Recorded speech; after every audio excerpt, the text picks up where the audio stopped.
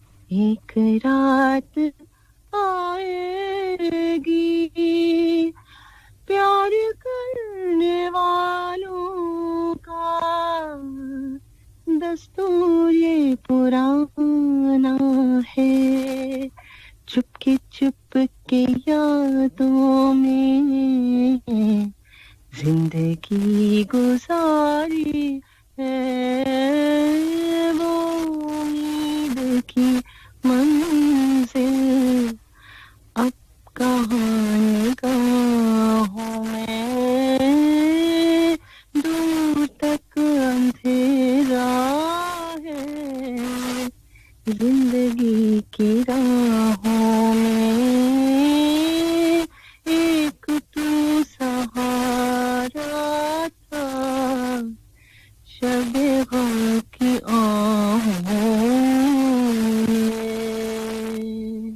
जबरदस्त, बहुत खूब, बहुत कमाल, जबरदस्त, बहुत अच्छा गाया आपने, बहुत अच्छा। जी, सवाल भी मैं आगे आपसे करती हूँ। अब्दुल सईद, मेरा ख्याल है इनका ताल्लुक कोहाट से है, और जो लोग आपको फॉलो करते हैं इंस्टाग्राम पे उनको पता होता है कि अभी आप एबटाबाद में हैं, अभी आप कहाँ जा रही हैं। तो मेरे हिसाब से इन्होंने इसीलिए सवाल भी किया है, जो आखिरी इनका क्वेश्चन है ना।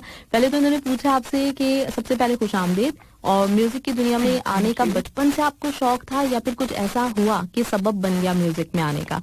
और लास्ट इनका क्वेश्चन है, कितने अरसे से कोहाट के अमरूद नहीं खाए जो कि बहुत मशहूर हैं। जी, तो पहला क्वेश्चन, पहला आंसर ये है कि कभी मतलब ये सबब ही बना था क्योंकि हम मेरी फैमिली में कोई भी प्रोफेशनल सिंगर्स ऐसे नहीं है। म्यूजिक को चाहने वाले बहुत हैं, बहुत क्रिएटिव लोग हैं, लेकिन सबके पेशे अलग हैं। तो ये बिल्कुल अल्लाह मियां की तरफ से बस सबब बन गया और हम चलते गए इसके साथ साथ। और जो जहाँ तक अमरूद की बात है वो मैं आज सुबह खा के आई हूँ एक्चुअली, क्योंकि मेरे कजन आए थे कल कोहाट से, तो वो कोहाट का बहुत जबरदस्त गुड़ का बना हुआ पतीसा भी लाए हैं, जिसके ऊपर तिल और जिसमें मूंगफली होती है और तिल, और तो दोनों चीजें मैं खा के आई हूँ। जबरदस्त, ग्रेट, क्या बात है। राइट। अच्छा, अभी हमारा जो गाना चल रहा था जिसको हम कह रहे थे वो उम्मीद की मंजिल, थोड़ा सा माजी के हवाले से था, तो एक सवाल मेरे पास सादिक नूर का आया है। उन्होंने कहा है कि अपने माजी से आपने क्या सबक हासिल किया, अब तक की जो जिंदगी गुजरी है उसको किस तरह से देखती हैं?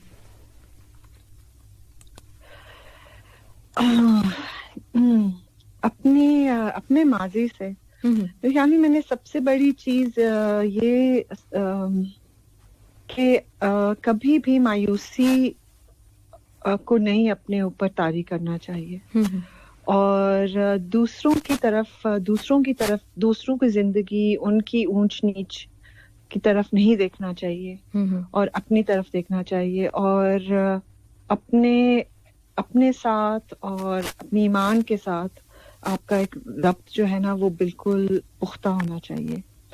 फिर कोई चीज आपको ना तंग करती है ना आपको अपने रास्ते से हटाती है, क्योंकि हर एक का अपनी एक जर्नी, अल्लाह मियां ने हर एक के लिए अपना एक रास्ता बनाया है, तो उस पे खुशी से चलना चाहिए, क्योंकि जब आप खुशी से और शुक्रगुजारी से वो रास्ता उस रास्ते पे चलेंगे तो साथ में आप बहुत से लोगों को बहुत कुछ दे सकते हैं।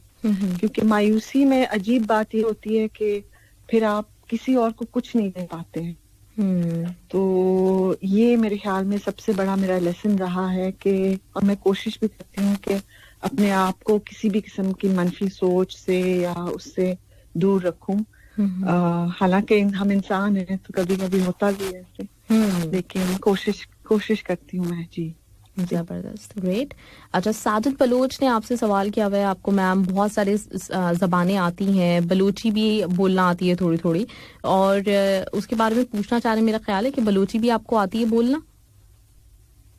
बोलना तो नहीं आती, लेकिन मैं गाने गा लेती हूँ और थोड़ी बहुत समझ लेती हूँ। अच्छा, इन्होंने भी लिरिक्स के हवाले से मुझे लग रहा है कि हमारे लिसनर्स को बहुत शौक है सॉन्ग राइटिंग का, तो इन्होंने भी पूछा हुआ है कि मैं सॉन्ग के लिरिक्स कुछ बनाता हूँ, अल्फाज चुनता हूँ, तो आप कुछ एडवाइस देंगी कि किस तरह से इस फन को सीखा जाए? जी ये फन मैं तो ऐसा जानती नहीं हूँ, ये फन इतना ज्यादा, लेकिन ये है कि जिन अल्फाज को, मतलब जो अल्फाज मेरे उसमें पुरअसर होते हैं उनमें सच्चाई होती है।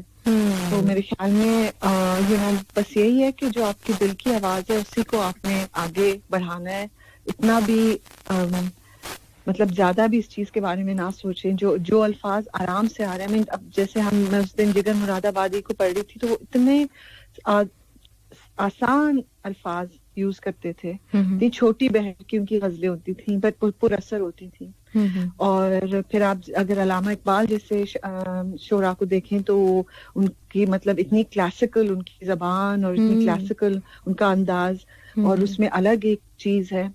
तो हर एक बंदे का मेरे ख्याल में अलग स्टाइल होता है, तो यह है कि अपना स्टाइल अगर इंसान समझ ले तो उसमें खुद ही चीजें आ जाती हैं। और फिर दूसरी बात ये, आप किसी शायर से पूछ लीजिए, मैं तो नहीं समझती हूँ अच्छी सही। अच्छा, इन्होंने कहा हुआ है कि एक और जो बात इन्होंने आखिर में लिखी, कहा है कि भी आपने अल्लामा इकबाल का जो कलाम पढ़ा है बहुत ही प्यारा है, हम आगे भी आपसे एक्सपेक्ट करते हैं कि आप न्यू कलाम पढ़ें अल्लामा इकबाल का।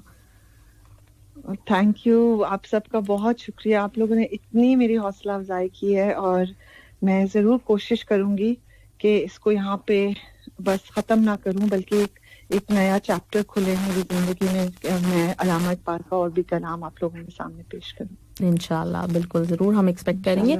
अच्छा, अब मैं वो जो बात कर रही थी, मेरा फेवरेट जो वाइटल साइंस का आपने दोबारा रीमेक किया है हारून शाहिद के साथ, तो बहुत कमाल का, और इसकी वजह से ना मुझे ये गाना, क्योंकि इनके रेयर सॉन्ग्स में से है वाइटल साइंस के, और ये हमने सुना हुआ है लेकिन एक मेमोरी में था, तो जब मैंने दोबारा सुना आप दोनों का तो मुझे एकदम से एक बड़ा जबरदस्त किस्म का सरप्राइज भी था, और बहुत अच्छा लगा कि आपने इस गाने को दोबारा गाया। Thank you so much. फिर इस गाने का सारा जो क्रेडिट है मैं हारून शाहिद को ही दूंगी, क्योंकि वो मेरे ख्याल में मेरी जिंदगी में तो मैंने जुनैद जमशेद के बड़े कोई इससे बड़े फैन नहीं देखे, और उनसे मैं मिली नहीं, बल्कि एक दिन हम लोग वो वरना का गाना जब बना रहे थे, संभल संभल, तो हालांकि मैं उन्हें काफी अरसे से जानती हूँ, क्योंकि ये भी लाहौर में हम लोग काफी साथ हम लोग उठे बैठे हैं, और इनको शुरू से मैं जानती हूँ। तो लेकिन वो जब हम पहली दफा काम किया शोएब मंसूर साहब की फिल्म के लिए, तो तब ये मेरे से हर बार कोई ना कोई जुनैद जमशेद का, मैं कहती थी ये बड़ा अच्छा गाना है, तो कहते थे मैं आपसे बहुत डिसअपॉइंटेड हूँ कि आपको ये गाने, आपको एक दिन बैठ के सारे गाने सीखने हैं। ठीक है, अच्छा।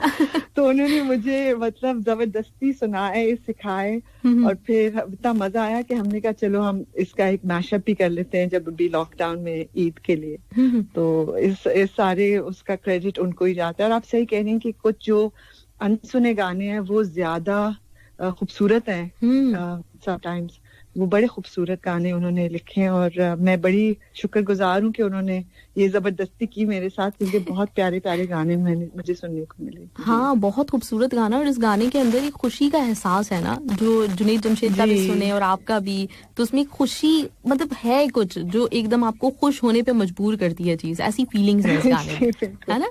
जी जी बिल्कुल। अच्छा, ये वाला गाना, नॉस्टैल्जिया है। हाँ, ये वाला गाना आपने जैसे जिक्र किया कि लॉकडाउन में, तो मेरा ख्याल है हारून शायद पाकिस्तान में थे और आप अमेरिका में थी।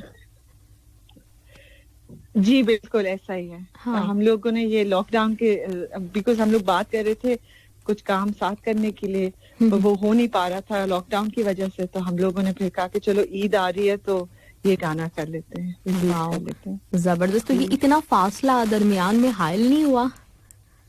नहीं जी, आई थिंक आजकल की टेक्नोलॉजी के जमाने में बिल्कुल कोई फासला नहीं होता। जैसे आप और हम, कतर और लाहौर इस वक्त एक हैं, तो इसी तरह से नहीं होता। जब एक दफा आपकी म्यूजिकली किसी के साथ एक इक्वेशन बन जाती है, फिर आप काम कर सकते हैं रिमोटली। हाँ, ये मुश्किल मेरे लिए ये बहुत मुश्किल होता है अगर किसी म्यूजिशियन के साथ मैंने कभी भी काम ना किया और एकदम से उनके साथ सिर्फ बगैर मिले उनके साथ काम करूं, तो वो मेरे से कभी, मुझे उसमें मुश्किल पेश आती है। लेकिन अगर किसी को मिला हो, उनकी तबीयत से मैं आगा हूँ और हमारी आपस में बनती हो, तो मैं कर सकती हूँ बिल्कुल। वाओ, जबरदस्त, ग्रेट। अच्छा, सवाल की तरफ मैं रिशान की आ जाती हूँ, लेकिन ये वाला जो गाना है ना, जो वाइटल साइंस का है, ये मुझे ज़ेब आप मुझसे वादा करें पूरा सुनाएंगी, ये पूरा सुनना है। थोड़ा सा है लेकिन मैं पूरा सुनना चाहूंगी आपसे। लेकिन पहले हम सवाल कर लेते हैं, जब तक आप साथ साथ तैयार भी कर लीजिएगा खुद को। रिशान खान का ही सवाल है आपके लिए कि आपके लिए सबसे मुश्किल न्यू सॉन्ग गाना और अंदाज बनाना आसान है, या फिर किसी का गाया हुआ सॉन्ग गाना? मतलब जैसे अभी आपने वाइटल सेंस का रीमेक किया, ये ज्यादा मुश्किल होता है, या फिर एक बिल्कुल नया प्रोजेक्ट हो, नया सारा आइडिया हो, तो उसको बनाना आपको ज्यादा मुश्किल लगता है? जी, आई थिंक दोनों चीज आसान है, मुश्किल भी है। क्यों कवर सॉन्ग्स में ये होता है कि लोगों ने गाने सुने होते हैं, तो ये है कि ज्यादातर लोग उसमें लोगों के ने ऑलरेडी वो गाना एक्सेप्ट किया होता है, तो आपको वो मतलब आपका वर्जन वो सुनने में इंटरेस्टेड होते हैं। लेकिन ये होता है कि लेकिन ये भी होता है कि वो अगर लोगों के जहन में या दिलों पे बहुत गहराई से छाई हुई कोई चीज हो, तो फिर आपको बहुत सी उसका भी सामना करना पड़ता है, क्रिटिसिज्म का, क्योंकि वो आपको हमेशा कह रहे होते हैं कि अच्छा है लेकिन ऐसा तो नहीं है, या ये आपने गलत कर दिया, तो आप वो कबूल नहीं करते इतनी जल्दी। और ओरिजिनल में ये होता है कि आप अपने तरीके से काम अपना तो करते हैं, लेकिन फिर आपको पता नहीं होता उसका कि उस ट्यून में क्या है क्या नहीं है, आप बस अपने उससे करते। तो दोनों चीजें मुश्किल भी हैं, आसान भी हैं, गाने पे डिपेंड करता है। जी बिल्कुल सही बात है। वैसे भी मतलब आपने ये गाना गाया, रीमेक किया इसको, तो लोगों ने बहुत सराहा, लेकिन आपको याद होगा कि कोका कोरीना जो गाया गया था, आहत ने गाया था उसको, तो उसमें लोगों ने बहुत पीछा ले लिया था, बहुत मुश्किल हो गई थी। तो ये बड़ा मुश्किल होता है कि उस चीज को वैसे ही रखा जाए कि लोग जितनी मोहब्बत करते हैं ना उस गाने से। बिल्कुल सही बात है। तो ये वाला गाना सुना रही है? जी कोशिश करती हूँ, दो आवाजों में है ये तो। हम तुम जिए जा रहे हैं, जीवन संभल ही रहा है, लेकिन दिन ब दिन एक जुनून जाने क्यों बेवजह बढ़े जा रहा है। तुम कहो क्या हुआ वो प्यार, कहो हमें क्यों नहीं करार, पास है नहीं है क्या, आस है नहीं है क्या, अजनबी रहेंगे क्या, अजनबी भी रहेंगे क्या। ओ मेरी रातों के पहले सपने, ओ मेरे दिल की पहली धड़कन, ओ मेरी रूह की पहली खुशबू, मेरे बदन की पहली हलचल, आओ तो रह जाओ मेरे पास, आओ तो मत जाओ। दिल दरवाजा खोले कब से खड़ा हूँ, आओ मेरे मेहमान आओ।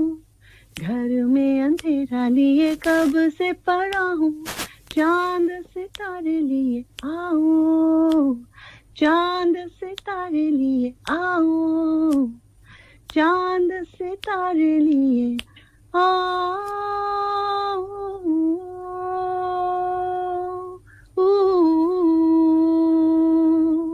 जबरदस्त जबरदस्त जबरदस्त, बहुत जबरदस्त ये बंगश, कमाल। मतलब इसमें भी वेरिएशन है, शुरू का स्लो, फिर उसके बाद में वो खुशी वाला पार्ट आता है एकदम से ना, तो जबरदस्त कमाल का गाया आपने, बहुत शुक्रिया। Thank you so much. और ये गाना मुझे मतलब मैंने दोबारा सुना ना, मैंने वही कहा कि एक मेमोरी आपके साथ होती है उस हर गाने की, तो मैं एकदम से बड़ा सरप्राइज हुआ मुझे कि वाह ये वाला गाना दोबारा। बहुत अच्छा, जबरदस्त गाया आपने। Thank you so much. और हारून शाहिद का भी बहुत अच्छा है, उनसे भी आपकी बात हो तो बिल्कुल हमारी तरफ से उनको अप्रिशिएट कीजिएगा, बहुत जबरदस्त। और इसी तरह का मैं चाहूंगी कि आप लोग अगर इसी तरह से फासले पे रहते हुए भी कुछ ना कुछ रीमेक करते रहें, रिमिक्स करते रहें। वाइटल सन्स के इतने कमाल के गाने हैं, इसी तरह से सज्जाद अली के इतने जबरदस्त सॉन्ग्स हैं जो पुराने हैं, तो वो अगर रीमेक हो तो बहुत अच्छा रहेगा, बहुत अच्छा रहेगा। Absolutely, thank you so much. आप दुआओं में हमें याद रखें। बिल्कुल करते रहेंगे काम। बिल्कुल। अच्छा, मैं आ जाती हूँ लिसनर्स के सवालों की तरफ जल्दी से। और ये शेख नूर का है सवाल। इन्होंने कहा कि ज़ेब बंगश जी आप बहुत खूबसूरत हैं, शायद आपको इसका खुद भी अंदाजा नहीं हो, माशाल्लाह आपकी आवाज भी बहुत खूबसूरत है। और ये इंडिया बैंगलोर से हैं, और इन्होंने कहा कि लास्ट टाइम आप बता रहे थे तेलुगु में भी सिंगिंग आपने की हुई है, तो ये बहुत खूबसूरत लैंग्वेज है, आपकी खूबसूरती को मैच करती है ये लैंग्वेज। तो मेरा सवाल ये है कि अगर आपको साउथ इंडियन मूवीज में एज अ हीरोइन लेते हैं तो आप रोल कर पाएंगी क्या? बिल्कुल करूंगी, मैं बहुत शौक से देखती हूँ साउथ इंडियन सिनेमा भी, और मुझे बहुत पसंद है साउथ इंडिया जनरली भी। अच्छा, वाह। तो बैंगलोर, हाँ जी, क्योंकि हमारा सबसे पहला कॉन्सर्ट था वो चेन्नई में था, और फिर कोयम्बटूर और बैंगलोर, केरला, तो हम लोग यहाँ सब हम ज्यादातर टूरिंग हमारी थी ही साउथ इंडिया में, और वहाँ पे लोग इतने मौसीकी के और आर्ट से इतने करीब हैं सबके सब, और तो बहुत ही अच्छे पुरजौक लोग हैं वहाँ पे, और आई वुड लव टू वहाँ पे मैं काम करना जरूर बहुत पसंद करूंगी। जबरदस्त, ग्रेट। मौका मिला। अच्छा, मैं खुद भी ये पता नहीं क्यों मुझे भी एक वाइब्स आ रही थी आपकी पोस्ट देखकर कि कुछ एक्टिंग का मुझे लग रहा है कि कुछ सीन ऑन है, कुछ होने वाला है क्या? अच्छा, एक्टिंग का नहीं जी, मैं करती थी एक्टिंग, आई गेस मिमिकिंग मैं करती थी जब मैं छोटी थी। तो बल्कि अम्मी अब्बू को पता चला कि मैं गाना गाती हूँ, अच्छा गाना गाती हूँ। मैं एक दिन मैंने मैडम नूरजहां को टीवी पे देखा था, वो उनका एक तरन्नुम पीटीवी पे आता था। एक प्रोग्राम जिसमें वो ऐसे साड़ी पहनती थी और ऐसे उनके बाल बने होते थे, तो बड़ी वो जबरदस्त लगती थी। तो मैं छोटी सी थी, मैंने उन्हें देखा, तो मैं जाके बिल्कुल अम्मी का दुपट्टा लेके ना मैंने साड़ी पहनी और वही गाना गाना शुरू कर दिया। अच्छा। इस तरह उनके अंदाज में ना, तो तब मेरी नानी बैठी हुई थी, उन्होंने कहा ओ ये तो गाना पूरा गाना गा रही है, इसको सिखाओ, और इसकी तो आवाज। वाह, तो नूरजहां का गाना और उनके स्टाइल में। हाँ बिल्कुल, और मैं चाहूंगी कि आप एक्टिंग करें, क्योंकि मुझे लग रहा है, मतलब मैं पिछले कुछ अरसे से नोट कर रही हूँ ये कि आप एक्टिंग भी कर सकती हैं, आप जरूर इस फील्ड में आए। चलिए, अगर कोई मौका मिला तो फिर I'll look into it. Thank you for the encouragement. Thank you. अच्छा, इरफान अली अराय ने आपसे सवाल किया है। सबसे पहले आपको खुशामदीद, और आपकी आवाज में एक जादू है, बहुत मिठास है, अल्लाह आपको सलामत रखिए, उन्होंने दुआ दी आपको। Thank you. महबूब शेख कहते हैं, जज़ाकल्लाह। जी, महबूब शेख कहते हैं कि जबरदस्त ज़ेब बंगश जी, अपनी एक्टिविटी आप हमसे शेयर कर रही हैं और इतनी अच्छी तरीके से आप जानती हैं, प्रोग्राम में थोड़ा गुनगुनाते हैं एज अ सिंगर। हाँ, वो तो आपने सुना ना, गुनगुनाया है इन्होंने, तो वो सुनना चाह रहे हैं आपको ज़्यादा से ज़्यादा, क्योंकि लास्ट टाइम भी ये चीज़ लोगों ने बहुत पसंद की थी, आपने जो लाइव सॉन्ग्स, और लास्ट टाइम हमने ये रखा था कि हमने ट्रेडिशनल जो सॉन्ग्स थे, जो इलाकाई गाने थे, वो आपसे ज़्यादा सुने थे, तो लोगों ने बहुत अप्रिशिएट किया था इसको। अच्छा, तो अभी आप चाह रही हैं कि कोई इलाकाई हाँ, गाना एक मेरे पास फरमाइश है पख्तून भाइयों के लिए, इन्होंने रिशान ने की हुई थी बेसिकली, कि हम लोगों के लिए एक जरूर आप गाना गाइएगा। वो मैं तो और सबके नाम देखना चाह रही हूँ कि जिनके भी आपके लिए कुछ कॉम्प्लीमेंट्स, कुछ आपके लिए उन्होंने कहा हुआ है, तो मैं शामिल कर दूं, उसके बाद फिर हम वो गाना भी सुनते हैं आपसे। इरशादुल्लाह यूसुफ ज़ई ने आपसे पूछा हुआ है कि उर्दू, बलोची, फारसी के अलावा कितनी जबानों में गाने गाए। इरशादुल्लाह यूसुफ ज़ई, आप ये सोचें किसमें नहीं गाए, माशाल्लाह से बहुत जबानों में गा चुकी हैं ज़ेब, आप बताएं ज़ेब। जी, पंजाबी है, सराइकी है, बलूची है, तुर्की, फारसी, उर्दू, हरियाणवी, तो पता नहीं 8-9 ज़बानें होंगी। जबरदस्त जी। अफरोज़ान चकवा ने भी आपको बहुत अप्रिशिएट किया है और इन्होंने भी कहा है कि बहुत अच्छा लग रहा है सुन के आपको, बहुत अच्छा। सारिम कतवाल ने भी आपको बहुत सारी दुआएं दी हैं। अच्छा, तो अब आ जाते हैं वो पख्तून भाइयों के लिए सॉन्ग जो है, और जो लास्ट आपका प्रोजेक्ट है उस पर भी मुझे बात करनी है, तो पहले हम वो गाना सुन लेते हैं आपसे, जो भी आपको ज्यादा अच्छा लगता है। दिलरुबा नाराज़ी सुना। हाँ, वो सुना दीजिए।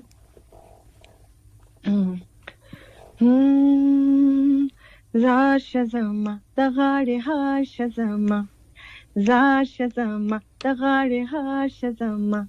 Gula makhla da bilgila, parva makhla da belcha. Zar shazama, gulo zar shazama. Gula makhla da gila, parva makhla da belcha. Nashe judat zama, tumhe jwandun, tumhe sa khalko gaure yar milaru bewafa. Dilruba, दिलरुबा दिलरुबा दिलरुबा दिलरुबा नाराज़ी पखंदा नाराज़ी खल्को रे यार मिलार बेवफा और अंबिया नाराज़ी पखंदा नाराज़ी और अंबिया नाराज़ी ओ दिलरुबा नाराज़ी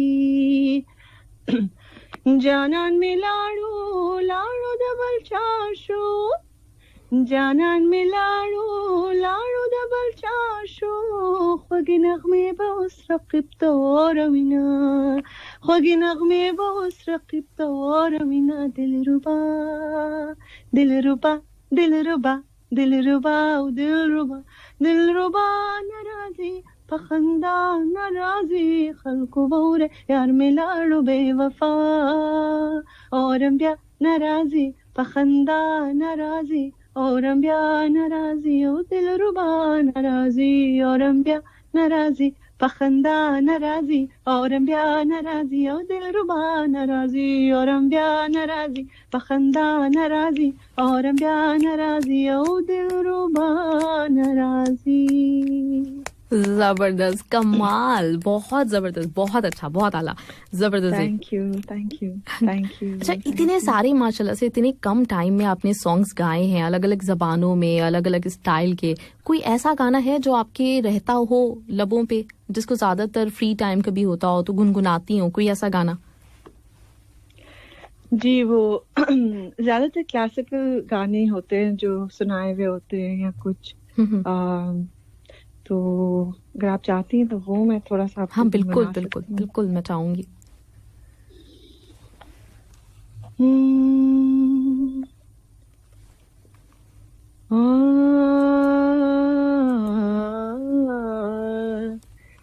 मैं जाग पड़ी मैं तो पिया के जगाए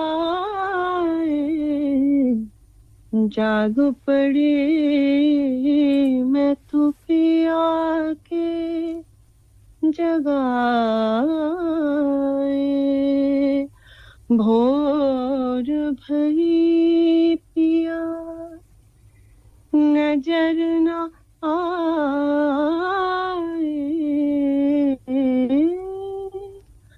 भोर भई पिया नजर न आए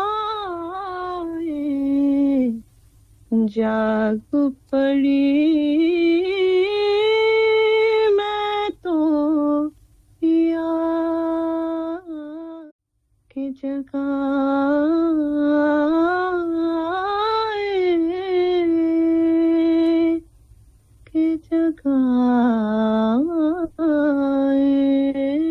जाग पड़ी मैं तो पिया। वाह, जबरदस्त, बहुत अच्छा। मैंने पहली दफा सुना है लेकिन बहुत अच्छा लगा मुझे, जबरदस्त। अच्छा ज़ेब, आपका कोई प्लान है, जैसे आप ट्रेडिशनल क्लासिकल म्यूजिक की बहुत बड़ी फैन हैं भी और आप गाती भी रही हैं, गा रही हैं, तो कोई ऐसा प्लान इन फ्यूचर कि कोई ऐसा प्लेटफॉर्म बनाया जाए जहाँ पे दोबारा से एक रिवाइवल के लिए काम किया जाए, क्लासिकल म्यूजिक के लिए, ट्रेडिशनल म्यूजिक के लिए? जी, मतलब बिल्कुल प्लेटफॉर्म ज़रूरी है, लेकिन मैं कल ही ये बात कर रही थी एक्चुअली कुछ लोगों के साथ के प्लेटफॉर्म से ज़्यादा आजकल, क्योंकि प्लेटफॉर्म्स का बहुत एक वो हो गया है, ज़रूरी ये है कि हम उन म्यूजिशियंस को पकड़ें, उन परफॉर्मेंस को पकड़ें, उन उस्तादों को पकड़ें जिनको ये इल्म आता है, और उनको हम एम्पावर करें। प्रॉब्लम हमारे यहाँ ये आ रही है कि प्लेटफॉर्म तो बहुत चल रहे हैं, लेकिन उन पे वही लोग बार बार आ रहे हैं जो कि ऑलरेडी बाकी प्लेटफॉर्म्स में हैं।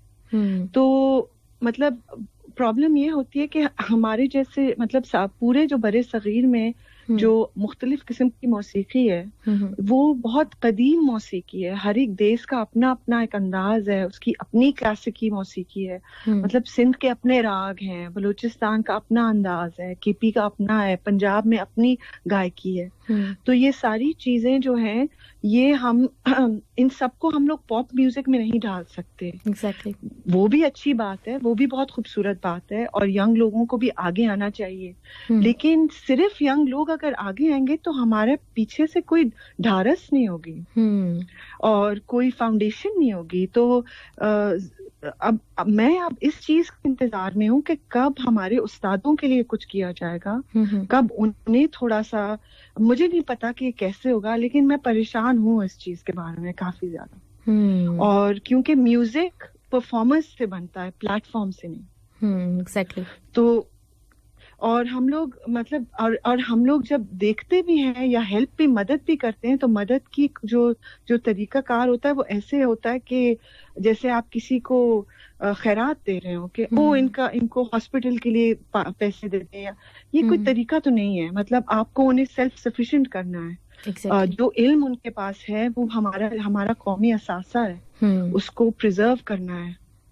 तो उनको प्रिजर्व करके हम उस इल्म को प्रिजर्व करते हैं, अपने लिए भी और अपने बच्चों के लिए भी। Exactly. तो ये सॉरी, आपने मेरी दुखती रख दी। नहीं मैं बेसिकली सोच रही थी, क्योंकि आपका एक बड़ी अटैचमेंट है इस चीज के साथ ना, मैंने हमेशा ये नोट किया है, तो मैं इसीलिए सोच रही थी कि और मेरी अटैचमेंट, जी आप कहिए। सॉरी, आप कहिए।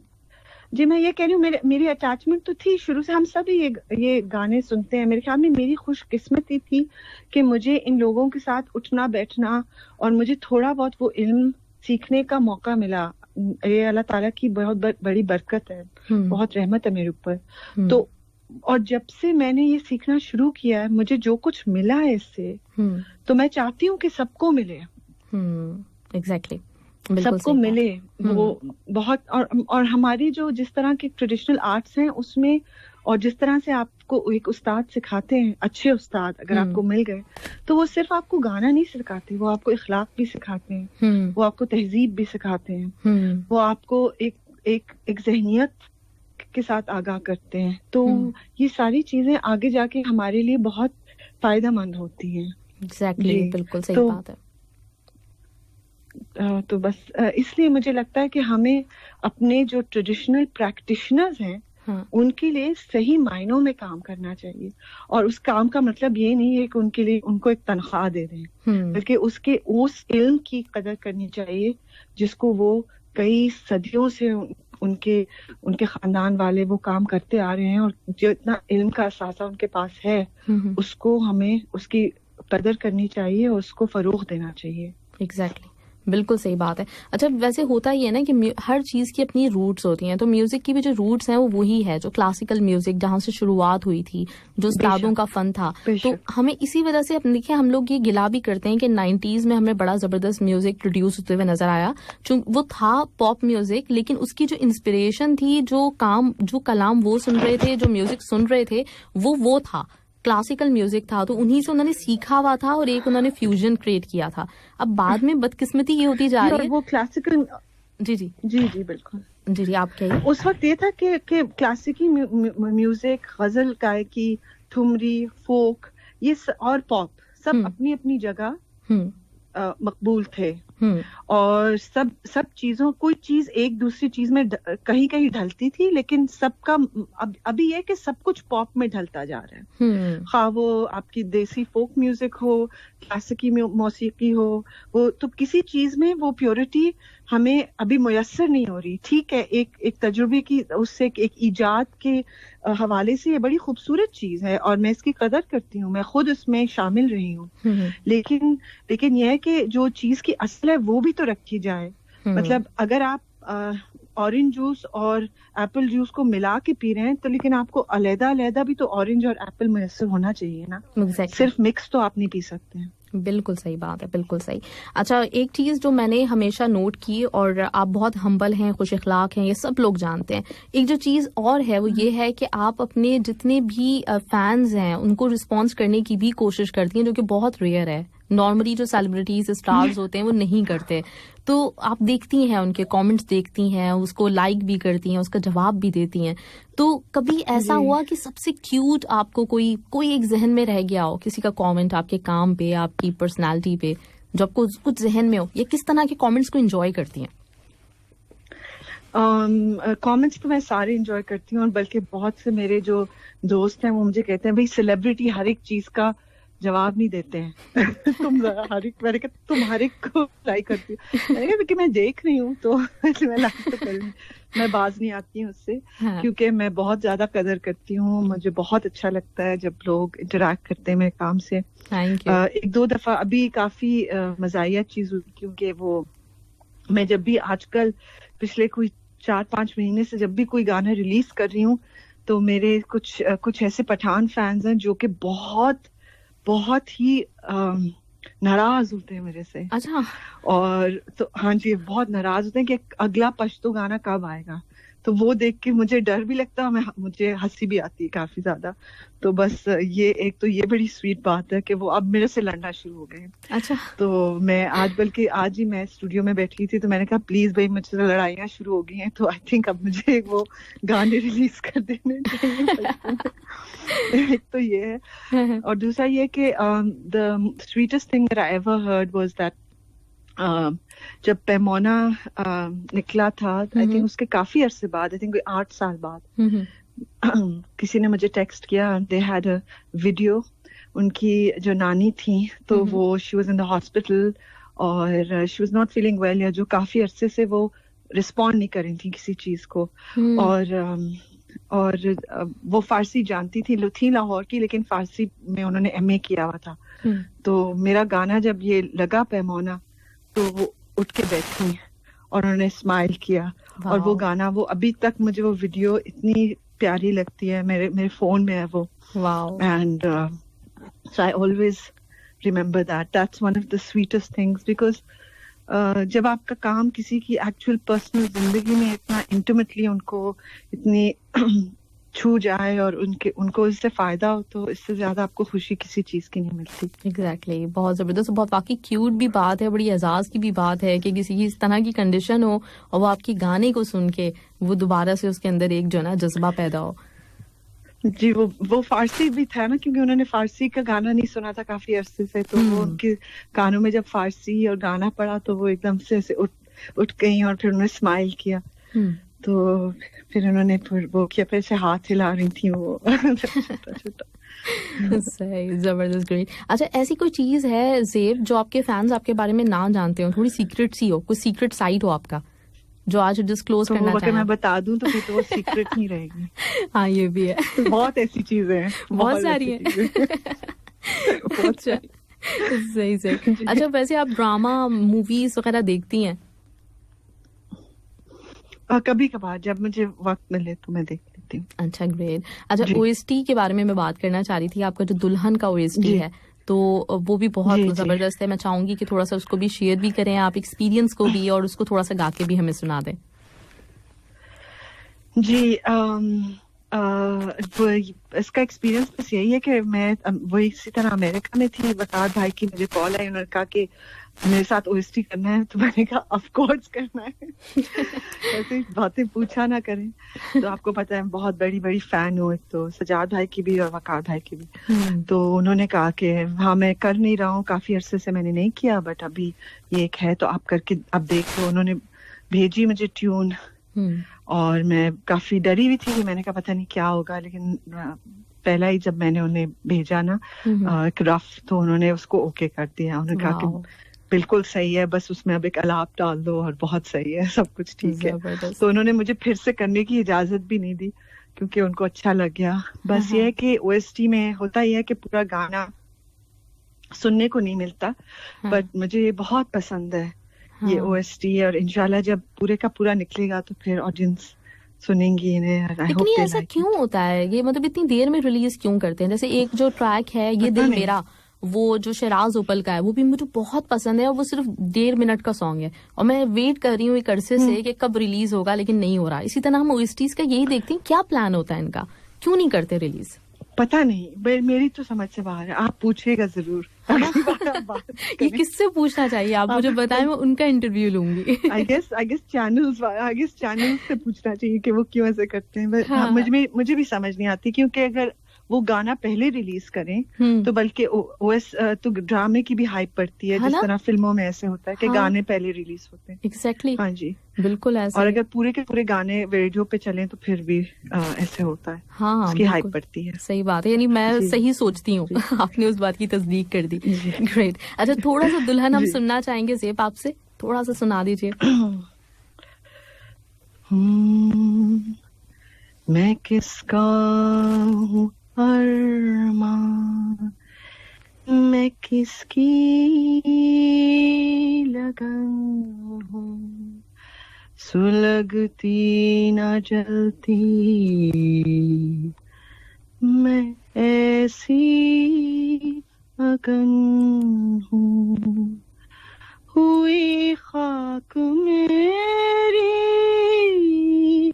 ये पोशाक मेरी, मैं किससे पूछूं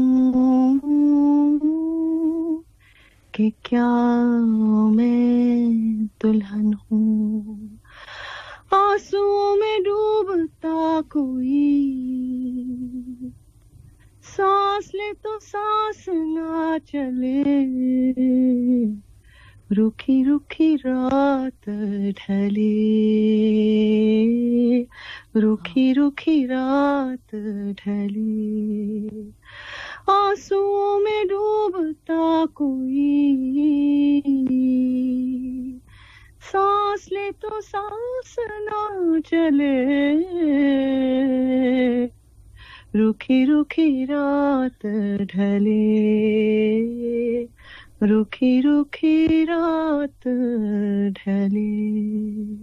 जबरदस्त जबरदस्त, बहुत आला, बहुत जबरदस्त। लास्ट में आपके मैसेजेस जो हैं आपके लिए आए हुए, एक शेख महबूब ने आपसे सवाल किया है। उन्होंने कहा है कि आपने सुबह मीठा खाया। नॉर्मली लोग कहते हैं कि अगर इस तरह की कुछ ऑयली और मीठी चीज खाओ तो आवाज खूबसूरत नहीं रहती। आपका क्या राज है, इतनी खूबसूरत आवाज कैसे मेंटेन की हुई है आपने, कि मीठा भी खाया सब कुछ, लेकिन इसके बावजूद आवाज वही खूबसूरत है?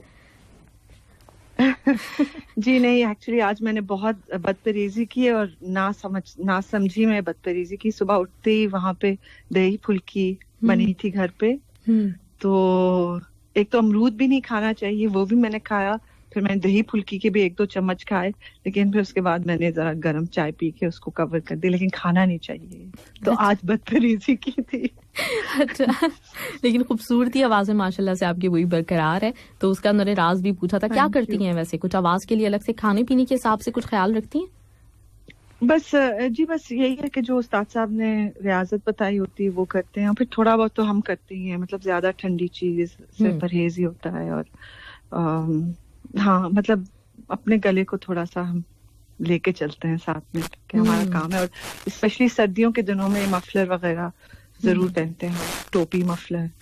तो ये इस तरह से कोशिश करते हैं, गला फिर भी खराब हो ही जाता है वैसे। हाँ, वैसे जितनी एहतियात करो ना तो उतना ही मसले भी आते हैं ना, ये भी होता है थोड़ा सा। जी जी हाँ बिल्कुल। अच्छा, अब आपने जैसे अभी बताया कि आप सॉन्ग्स अभी वकार अली वाला भी आपने बताया, से पहले हारून शाहिद वाला भी, कि आपने रिकॉर्ड किया उसे वहीं, तो आपने कोई सेटअप बनाया हुआ घर पे, कोई स्टूडियो आपने खुद से बनाया हुआ अपना? नहीं जी, मेरा अपना कोई इस वक्त स्टूडियो नहीं है, मैं बना रही हूँ अपने घर में। लेकिन जब मैं अमेरिका में होती हूँ तो वहाँ पे मेरे कुछ चंद हैं स्टूडियोज जिनके साथ मैं काम करती हूँ, अब काफी अरसा हो गया।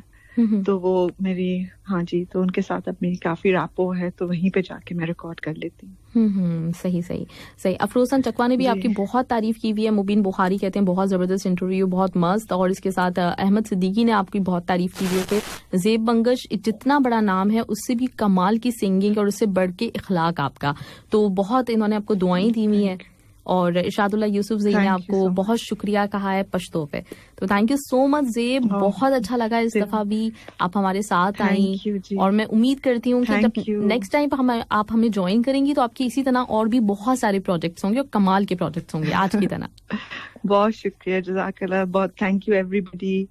और हर बार आके बहुत ही अच्छा लगता है, thank you so much. And इंशाल्लाह आएंगे और गाने भी आएंगे, तो बिल्कुल, और फिर बिल्कुल सुनते भी रहेंगे, और हम आपको वैसे भी इस तरह से लाइव भी सुनना चाहेंगे, तो जरूर इंशाल्लाह ताला हमारी दुआएं आपके साथ हैं। आपको बहुत सारा काम अच्छा अच्छा आता रहे, हम सुनते रहें, और फिर यहाँ पे लाइव भी हमें सुनने को आप मिलती रहे।